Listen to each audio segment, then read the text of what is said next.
So I'm sure many right now are likely cross-shopping between the 13-inch and the 15-inch MacBook Air, and while these are basically the same computers for the most part, there are a few key differences to note, and so let's delve into which one you should buy. Beginning with the pretty obvious change, we have the display sizes. One is 13.6 inches, and the other is 15.3 inches, and while I know this ultimately comes down to your personal preferences, but for me guys, the display alone makes the 15-inch absolutely worth it. Because for many years, I've been wanting a larger version of the Air because I personally find the base level chips plenty good for my use, and so if I could get the larger display the 16-inch offers without the additional cost, it would be perfect.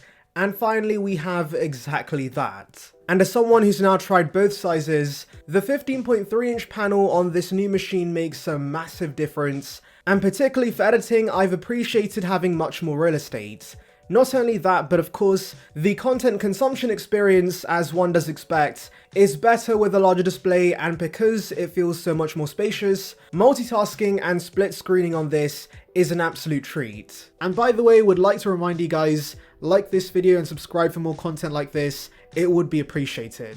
Now the next thing you might be wondering about is the increase in dimensions because of the display increase, and surprisingly this is still pretty compact. This is exactly why I've been wanting a 15-inch for years, because the Pro models are pretty thick boys, and so being an Air, this is still light and it's razor thin for its size. I believe compared to the 13-inch, it's 270 grams heavier and 0.02 centimeters thicker, so that is not a massive compromise for the much larger display this has. Again, I do want to emphasize this is solely my opinion. You should probably see these Macs in person first and compare both sizes and see which one works for you, but let's now move on to an upgrade that I'm sure anyone would appreciate, and that's better speakers. The 15-inch has 6 of them compared to 4 on the smaller size, and also include force cancelling woofers. And yes, when it comes to daily usage, the larger body with the additional speakers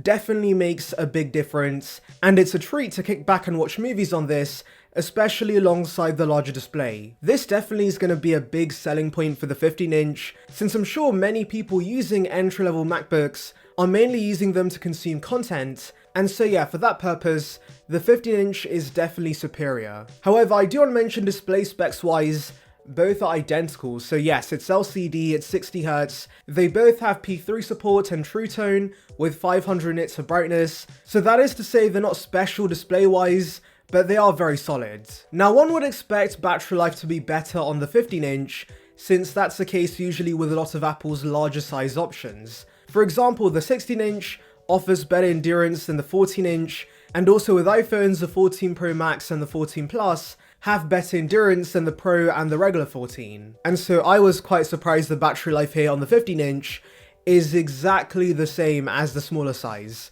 Now why isn't battery life better? Well, if I were to guess, A, the display is a lot more power hungry than I expected, but also B, Apple does not want this cannibalizing sales of the 16-inch, and if you want the best battery life Apple offers on a MacBook, then you have to spend $2,500, and Apple ultimately makes more cash. Also, maybe Apple still wants there to be a reason to get the 13-inch Pro, because yes, that's still here for some reason, and does offer better endurance than the 15-inch, but please don't buy that just because it has better battery life, especially when 18 hours of endurance is certainly plenty good for most consumers. For example, I was editing on this MacBook for 2 hours, and it went from 100% to only 87%, which is absolutely incredible. Back when I was using Intel, my MacBook would be close to dead by the time I finish editing, and so this is easily the best thing about Apple Silicon Macs. They last forever, and for regular consumers, you're going to love this aspect about both these sizes. Now moving to performance, the 15-inch does actually perform slightly better because of the larger body. You can see this with the benchmark results, but also the 15-inch will hold up better during full CPU loads. Now will this result in performance differences you can realistically notice when it comes to day-to-day use? Honestly, I doubt it, and while there's a chance you could benefit from getting the larger size if you have a more intensive workflow, I would not get the 15-inch, hoping it has better performance, since at the end of the day guys, these are basically the same chips inside. Though I do want to mention regarding chips, The 15-inch does come with a non-binned 10-core GPU as standard, whereas the base 13-inch has a binned 8-core GPU. Now, the SSDs inside are identical on the base models, so that means they will be slower here compared to the other storage tiers. Now, does it suck Apple's doing this? Yes, absolutely, but are you going to realistically see a massive difference? Honestly, no, and I'm currently using an M1 Air with a faster drive inside alongside these Macs, but genuinely I've had zero issues with the SSD speeds on these newer MacBook Airs. So that's basically all the differences between these two machines.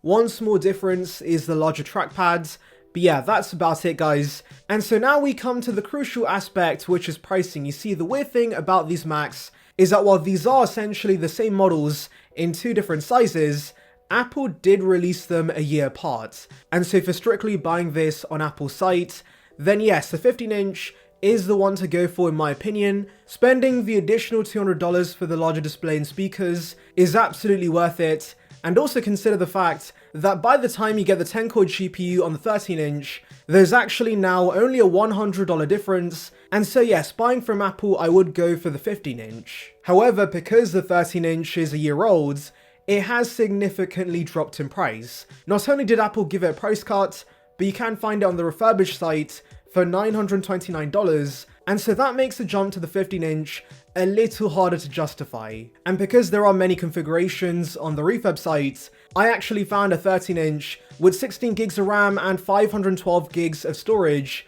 for basically the same price as a 15-inch. And especially outside of the US, where Apple kind of screws us over with pricing of their new products, there is a near £400 difference between the 13-inch and the 15-inch, since the 13-inch has massively dropped in price and can be found for just over £1,000 from most retailers. And so yes, basically guys, if you can find the 13-inch for a good price, I would definitely go with that and save some cash. Now hopefully in the coming months, we also do see discounts on the 15-inch, and ultimately guys, that's my advice for those wondering which one to buy, because these are both incredible machines, but if you're buying from Apple, spend the extra on the bigger size, but if you're buying from third parties, you can probably find the 13-inch for much less, and so go with that instead. And I'll leave links to buy these MacBooks in the description and comments, and also for those curious how this new 15-inch compares to the M1 Air, I have done a video regarding that.